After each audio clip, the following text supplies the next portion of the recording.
即係溫泉蛋淮山南瓜湯，咁啊呢個咧試咗幾多次咧？所有都試咗好多次啊，試到我真係就嚟嘔咁滯。但係我試嘅主要係咩咧？個份量嘅比例啦，因為藥膳始終係我哋要食得開心咧，唔好感覺到食緊藥咁咧，就係要拿捏嗰個份量嘅。咁所以我哋嘅食譜裏邊嘅份量咧，就係我覺得係最完美㗎啦。食落去你唔覺得有中藥嘅味道喺度，但係都食到我哋嘅食材嘅好味嘅地方，即係譬如南瓜湯，你食到甜甜地啊清嘅，但係你唔會有藥嘅味道喺裏邊咯。呢個就最難拿捏嘅地方啦。呢個咧嘅源頭喺邊度咧？1712年嗰時咧，日本古書記載咗嘅，咁我就盡量同阿謝靈教點樣可以用翻我哋傳統嗰套配方咧，但係唔係煮緊我哋啲中藥嘅，就變咗做南瓜湯，擺落變咗西餐咁樣飲，但係你飲完之後你可以瞓覺嘅。咁呢套嘢咧就源於喺個三才同會裏邊有一套咁嘅古書啦。咁我哋睇咗好多唔同古籍啦。最近榜咧就係呢一個可以入咗落去裏邊咧，五苦嘅，就真係南瓜湯飲咗攞嚟瞓覺嘅啫。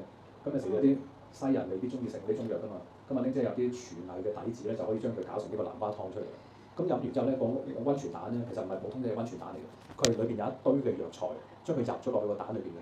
咁裏邊嘅其中一個成分咧，譬如溫泉蛋嘅蛋黃裏邊咧，其實就係你哋而家成日買緊嗰隻叫 melatonin 褪黑激素。蛋黃裏邊有好厚呢個成分嘅，但係你點樣煮食呢隻蛋裏邊咧，可以發揮到 melatonin 嗰個效果咧？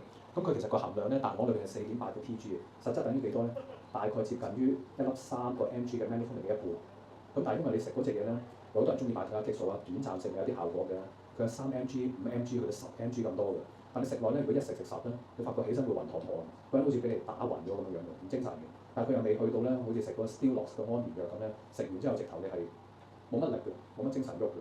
咁其實喺蛋黃裏邊攞到嘅嘢咧，就可以慳翻粒藥丸仔攞嚟食呢一個。呢個就係煮蛋嘅嗰個技巧嚟。即係仲要煮係溫泉蛋，唔係煮熟晒嘅蛋。熟晒嘅蛋反而係好低嘅，係嘛？熟晒嘅蛋裏邊咧，佢就會將維他命 A 嗰個成分咧，煲零咗啊，佢變咗做固態。咁你吸收嗰陣時咧，就冇液態狀態咁好嘅。